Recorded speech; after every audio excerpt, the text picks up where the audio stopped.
Hi friends, చూస్తున్నారు కదా ఇలాగా మరిగిపోతున్న ఈ రసము సూపర్ ఉన్నాయి. అసలు చూస్తే అప్పీరెన్స్ అదిరింది. ఇప్పుడు నేను రసంని మీతో షేర్ చేసుకుంటున్నాను. బౌల్లో 2 స్పూన్స్ అంటే 2 స్పూన్స్ మన క్వాంటిటీని బట్టి ఆయిల్ వేసుకోవాలి. నేను వేసుకున్న క్వాంటిటీకి 2 స్పూన్స్. కొంచెం ఆయిల్ హీట్ అవ్వగానే మినప్పప్పు వేసాను, ఊరెద్దాం. తర్వాత ఎండుమిర్చి వేసాను. ఎండుమిర్చిని ఒక 3-4 వేసుకున్నాను. స్పైస్కి తగ్గట్టుగా వేసుకోండి ఎండుమిర్చి. కొంచెం నేను స్పైసీ బాగానే తింటాం మేము, అందుకని కొంచెం ఎక్కువగానే వేసుకున్నాను. తర్వాత 10 అంటే 10 మనం వేళ్లతో లెక్క పెట్టుకొని 10 అంటే 10 మెంతులు వేసాను. మెంతుల తర్వాత ఆవాలు వేసాను. ఆవాలు వేసి కొంచెం చిటపిట అన్న తర్వాత జీలకర్ర వేసాను.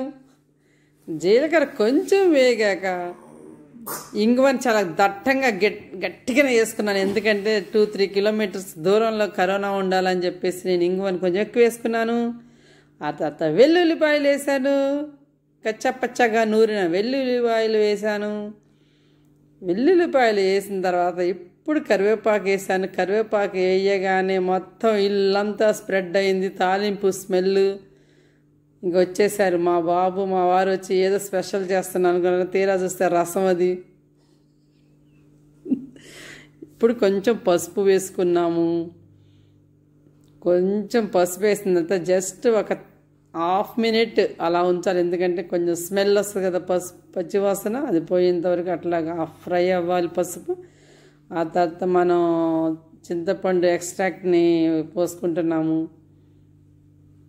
చింతపండు రసం పోసాము. ఇప్పుడు మంచిగా పులుపు చెక్ చేసుకోవాలి, పులుపు కరెక్ట్గా ఉందా లేదా. ఈ టైంలో బాగానే ఉంది పులుపు, నాకు మంచిగా అనిపించింది. తర్వాత ఒక 2 స్పూన్స్ సాల్ట్ వేసుకున్నాము. ఉప్పు వేసాను 2 స్పూన్స్. ఆ తర్వాత ధనియాల పౌడరు 1.5 స్పూను. మన ఇష్టం అండి, ఎన్ని స్పూన్లు అంటే అన్ని స్పూన్లు వేసుకోవచ్చు. రావటం మనకు ఫైనల్ టేస్ట్ అనేది ఇంపార్టెంట్. ఇప్పుడు కొంచెం అలా అలా మరిగిన తర్వాత కొంచెం మిరియాల powder, pepper powder, black pepper powder, next ginger powder, అల్లం పొడి కూడా వేస్తున్నాను. కొంచెం అల్లం పొడిన తర్వాత రోట్లో దంచి పెట్టుకొని తయారు చేసిన MTR రసం పౌడర్ని వేస్తున్నాను.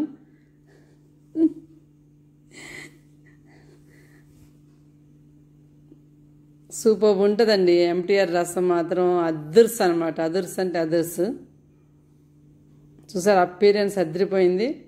ఇప్పుడు అసలైన టచ్అప్ ఇస్తున్నాను, పుదీనా వేస్తున్నాను. కొత్తిమీర వేయ అవసరం లేదు. ఈ రసం నేను చేసే రసంలో కొత్తిమీర వేస్తే డిఫరెంట్ టేస్ట్ వచ్చేస్తుంది. అందుకని నేను ఎప్పుడు రసంలో పుదీనానే వేస్తాను.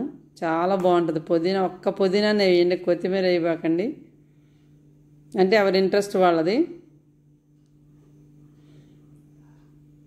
అలా అలా అలా కొంచెం సేపు ఒకే ఒక పొంగు వచ్చే వరకు ఉంచుకున్న తర్వాత చూస్తున్నారా మన నోట్లోకి నీళ్ళు వస్తున్నాయి. అక్కడేమో పొంగుతుంది, మన నోట్లోకి నీళ్ళు వస్తున్నాయి.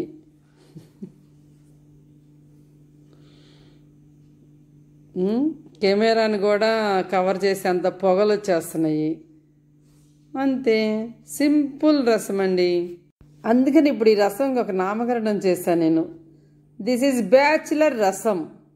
Thanks for watching. Bye bye.